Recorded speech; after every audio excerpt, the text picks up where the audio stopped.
How's it going, everyone? It's Harvey from Weather Sponge 1000, and in this video we're going to focus on the Atlantic hurricane season, more specifically a couple of tropical waves that are currently moving west through the main developed region and determine if they have the possibility of developing into Tropical Storm Lisa within the next 5 days, where now the National Hurricane Center is giving the one of these tropical waves a possibility of developing into a tropical storm within the next 5 days. But before I begin, make sure to subscribe if you want to see more weather content. So let's begin by taking a look at the current global tropics hazards outlook over the next 3 weeks. And I showed you guys this outlook yesterday, and we do see that we do have that possibility of tropical cyclone formation by next week, where at this time we currently have a low chance of tropical cyclone formation, but that could easily change because of course we're still beyond a week from the week of October 19th and October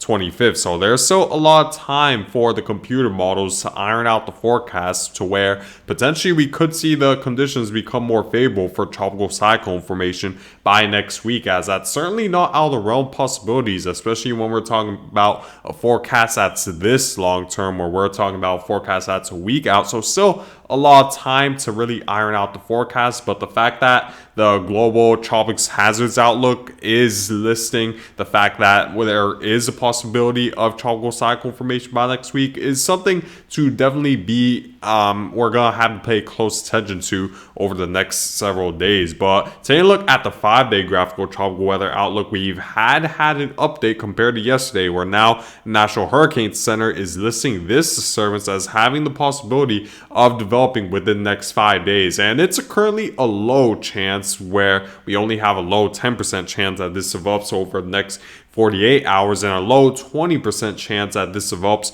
over the next 5 days. However, like I've been saying in a lot of my previous videos, there still is that possibility the chance could rise because potentially as it moves northwestward, it might be within its 5-day window. As the 5-day window gets extended further out, there could be that possibility that the National Hurricane Center detects that the conditions could become more favorable beyond the 5-day mark at this point for the chance to increase. And also, this won't be the only tropical disturbance that's going to be coming off the African coast, where because potentially we could see another tropical wave come off the African coast that has the possibility of developing into tropical cyclone in the main developed region. And we have another one that has the possibility that, based on what the GFS model is saying, of developing right in the middle of the Atlantic. But that tropical cyclone most likely won't impact land, but it's definitely good to be aware of all the scenarios in the main developed region, because there's more than just this disturbance that we're going to need to pay close attention to over the next several days. And of course, we do have Tropical Storm Carl, which is expected to make landfall along the Mexican coast right around the next 24 to 48 hours. So you need to pay very close attention to the risk of flooding along throughout southern Mexico, because that will be the biggest threat associated with Tropical Storm Carl as it moves ashore. Now, taking a look at the water vapor imagery for the entirety of the Atlantic, this is a disturbance that has the possibility of developing into Tropical Storm Lisa within the next 5 days, as the National Hurricane Center has been detecting a higher and more enhanced amount of convection than anticipated a little bit earlier than expected. And we do see that this area of convection is very enhanced at this time. There isn't a lot of dry air surrounding it, and we do see a pretty nice blow up of thunderstorm activity. But of course, it's going to deal with stronger wind shear as it heads further northwestward, which will certainly inhibit it from organizing. And there might be a little bit of dry air in training it as well as it heads further northwestward, based on what the European model is stating. Now, taking a look at what the GFS model is currently stating at this time, we do see there's the disturbance that we're paying very close attention to in the main developed region. We do see that there isn't a lot of dry air as of right now, and the wind shear at this point is relatively light. However, the storm, I'd say, is a little bit too far south to really have a good possibility of developing at a latitude that's this far south, because of course the Coriolis effect isn't as strong when we see a tropical tropical disturbance move this far south, not strong enough to at least create enough rotation and convection around the center of circulation. So it's going to need to move a little bit further northward before it has a shot of developing, which is this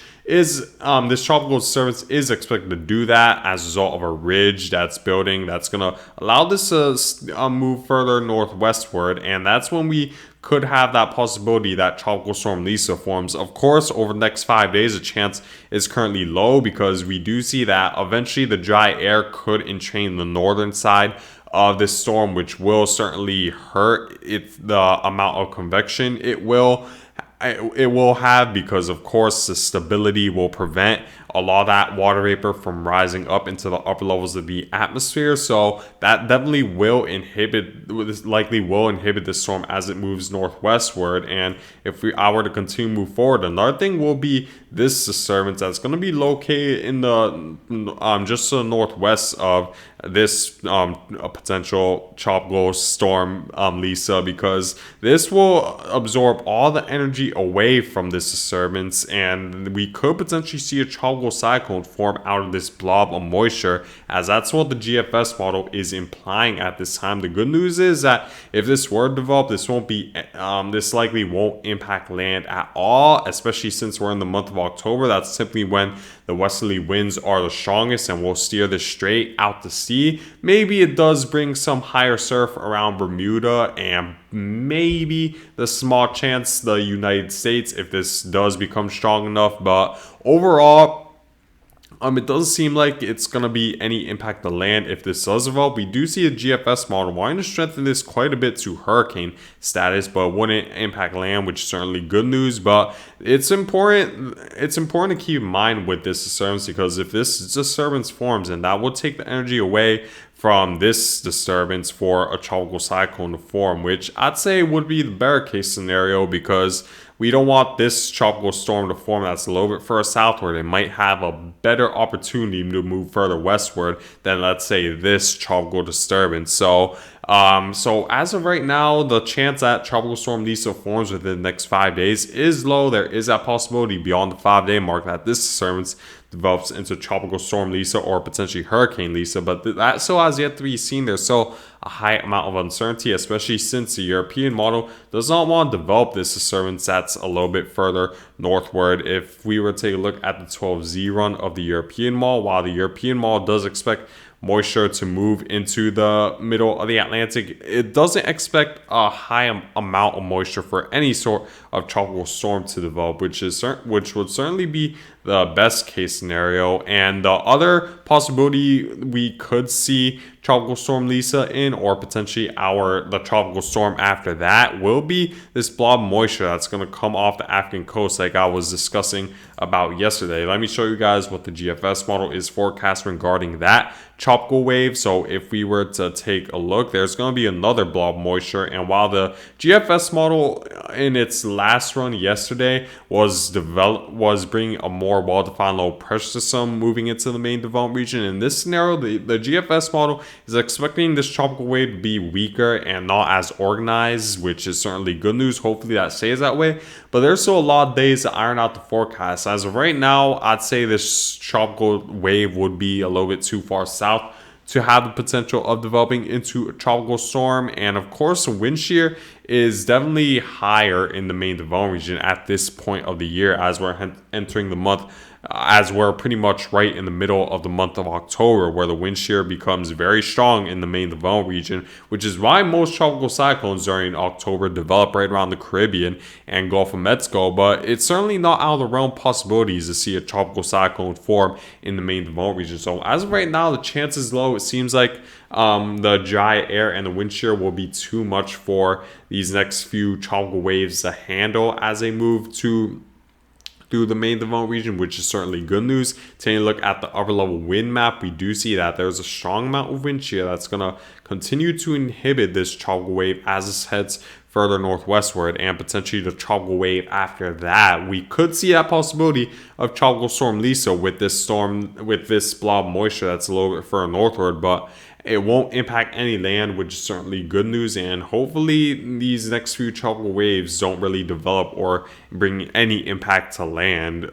So hopefully that will be the case. Now, taking a look at our next topic of discussion, which is Tropical Storm Carl. We do see that it's now approaching the Mexican coast at this time, and we do see that it's under very hostile conditions. Wind shear is very strong, and we're seeing a high level of stable air that's just to the north of it, as we're seeing the storm move southward as a result of this jet stream dip, where you could probably tell now that there's a stronger northwesterly push that's pushing the storm further southward, along with this ridge that's just to the west of it that's pushing it south towards southern Mexico. And we do see most of that convection happen along the eastern side of this storm, where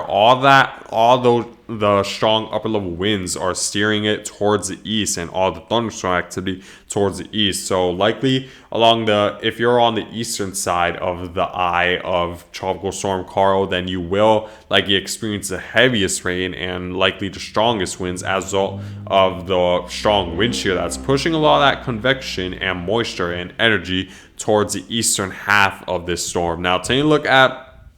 the forecast cone when it comes to Tropical Storm Carl, this will likely maintain its strength, not really strengthen much or not even weaken that much despite the hostile conditions. It should at least maintain a somewhat good level of convection for the wind speed along the surface and the air pressure to remain low enough for this to be considered a tropical storm. There is a possibility it'll make landfall as a tropical depression or completely fizzle out before Mexico. But regardless of whether it is a tropical storm, tropical depression, or just a common tropical disturbance, this will bring heavy rain throughout southern Mexico, and you need to pay close attention to those impacts. This will likely make landfall somewhere late Friday, right around Friday night into very early on Saturday, and tropical storm warnings are issued as a result of the imminent threat of Tropical Storm Carl making landfall. I wouldn't say there will be major impacts, but there could potentially